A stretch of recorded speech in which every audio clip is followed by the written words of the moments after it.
Hello' everyone, আজি মই super duper excited এঠাইলৈ যাবলৈ। সেইকাৰণে কলেজৰ পৰা সোনকালে আহি পেকিং কৰিলোঁ আৰু দেখিছেই নহয় কিমানখিনি পেকিং। ভিডিঅ'টো চাই থাকিলে গম পাই থাকিব ক'লৈ গৈ আছোঁ। এয়া পিছে মোৰ ভাইটি দেই মোৰ ৰুমলৈ আহিছিলে। বাৰু এতিয়া পেকিং কৰি একদম যাবলৈ ৰেডি।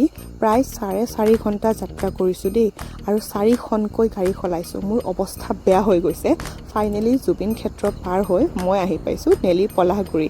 আৰু কিয় আহিছোঁ জানেনে? এই ইয়াত দেখিছে নহয় ৰভাতলি। মোৰ যদি ভিডিঅ' আগৰ চাইছে তেনেহ'লে গম পায় মোৰ দুজনী বেষ্ট ফ্ৰেণ্ড আছে আৰু তাৰে এগৰাকী বিয়া। আৰু এয়া আজি আছিল মেহেন্দি। দেখিছে নহয় মেহেন্দি মই অহালৈকে অলৰেডি লগাই শেষ হ'লে।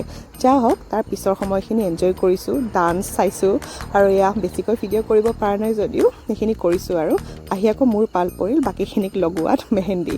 আৰু এইফালে আমাৰ বাইদেৱে কেক কাটিছে আৰু ধুনীয়াকৈ দৰাৰ সাজখিনি পেকিং কৰিলে। নিজৰ মেহেন্দি মই নিজেই লগালোঁ। কেনেকুৱা লাগিছে জনাব দেই।